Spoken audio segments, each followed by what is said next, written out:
আপনারা দেখছেন TBN24 news network. সবশেষ আপডেটে স্বাগত জানাচ্ছি আমি সাইফুদ্দিন ফয়সাল। ভেনেজুয়েলায় পরপর দুটি শক্তিশালী ভূমিকম্পের পর কেটে গেছে 2 দিন, কিন্তু লা গুয়াইরা, কারাকাস ও আশপাশের ক্ষতিগ্রস্ত এলাকায় এখনও থামেনি স্বজনদের জন্য আছাড়ি। ধসে পড়া ভবনের সামনে ঘন্টার পর ঘন্টা অপেক্ষা করছেন অসংখ্য মানুষ। কারো হাতে কোদাল, কারো হাতে শাবল, আবারও কেউ খালি হাতেই কংক্রিট আর ইট পাথর সরিয়ে প্রিয়জনদের খোঁজ করছেন। সরকারি হিসেবে মৃতের সংখ্যা বেড়ে 920 জনে দাঁড়িয়েছে। আহত হয়েছেন 3300 জনেরও বেশি মানুষ। এখনও শত শত মানুষ নিখোঁজ বা ধ্বংসস্তূপের নিচে আটকে আছেন বলে আশঙ্কা করা হচ্ছে। লা গুয়াইরার একটি ধসে পড়া আবাসিক ভবনের সামনে দাঁড়িয়ে সিমন মেদিনা মরিয়া হয়ে খুঁজছেন তার মা ও ছোট ভাইকে। রয়টার্সকে তিনি জানান, ভূমিকম্পের সময় তিনি নই গুয়াতা এলাকায় ছিলেন। পরে ফিরে এসে দেখেন স্বজনদের পুরো ভবনটি মাটির সঙ্গে মিশে গেছে। এরপর থেকেই খালা ও অন্য আত্মীয়দের নিয়ে হাতে গ্লাভস, কোদাল ও গাইতি নিয়ে ধ্বংসস্তূপে খোঁজ চালাচ্ছেন তিনি। তার ভাষায়, তিনি শুধু জানেন তার মা ও ছোট ভাই ভূমিকম্পের সময় ওই অ্যাপার্টমেন্টে ছিলেন। এরপর থেকে তাদের আর কোনো খোঁজ পাওয়া যায়নি। শুধু সিমন মেদিনা নন, লা গুয়াইরার বিভিন্ন এলাকায় একই দৃশ্য দেখা গেছে। কেউ বাবাকে খুঁজছেন, কেউ সন্তানকে, আবার কেউ ভাই বা বোনের সন্ধানে ধ্বংসস্তূপের পাশে বসে আছেন। উদ্ধারকর্মীরা মাঝে মধ্যে সবাইকে চুপ থাকতে বলছেন, যাতে ধ্বংসস্তূপের নিচে আটকে থাকা কেউ সাহায্যের জন্য ডাকলে তা শোনা যায়। এরপর আবার শুরু হচ্ছে কংক্রিট কাটার শব্দ, ধ্বংসাবশেষ সরানোর চেষ্টা আর নতুন করে বেঁচে থাকার আশার লড়াই।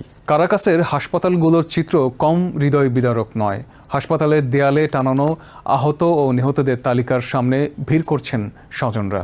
কেউ তালিকায় পরিচিত নাম খুঁজে স্বস্তির নিঃশ্বাস ফেলেছেন, আবার অনেকেই প্রিয়জনের নাম নিহতদের তালিকায় দেখে কান্নায় ভেঙে পড়ছেন।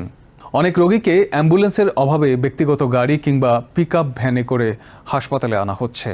হাসপাতালগুলোতে শয্যা সংকট দেখা দেয়। অনেক আহতকে হাসপাতালের বাইরে প্রাথমিক চিকিৎসা দেওয়া হচ্ছে।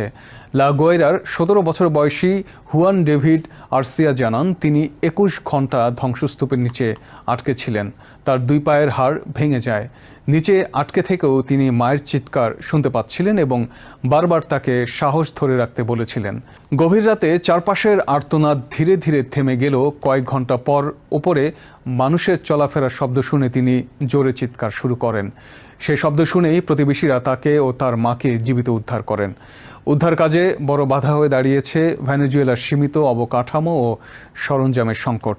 অনেক জায়গায় পর্যাপ্ত খনন যন্ত্র না থাকায় স্থানীয় বাসিন্দারা নিজেরাই উদ্ধার কাজে নেমেছেন। কোথাও মোবাইল ফোনের আলো জ্বালিয়ে ধ্বংসস্তূপের ভেতরে অনুসন্ধান করছেন দমকল কর্মীরা। অনেক উদ্ধারকারী দলকে পর্যাপ্ত কোদাল, কাটার মেশিন কিংবা আলো ছাড়াই কাজ করতে হচ্ছে। হাসপাতালগুলিতেও বিশুদ্ধ পানি, ওষুধ ও চিকিৎসার সরঞ্জামের সংকট দেখা দিয়েছে। এদিকে বিশ্বের বিভিন্ন দেশ থেকে উদ্ধারকারী দল ভেনেজুয়েলায় পৌঁছাতে শুরু করেছে।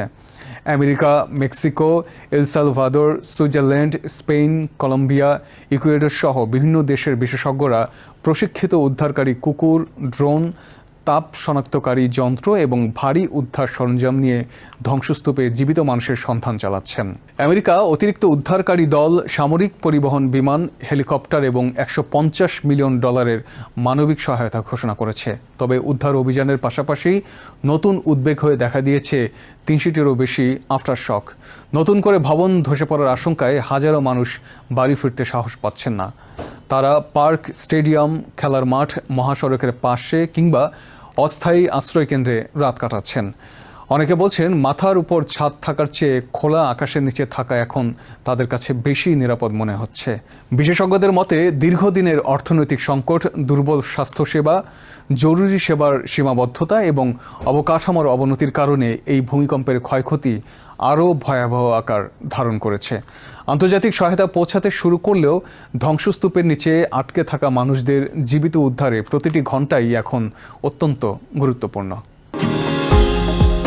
নিউ ইয়র্ক থেকে সম্প্রচারিত TBN24 টেলিভিশন বিশ্বজুড়ে বাঙালির কণ্ঠস্বর।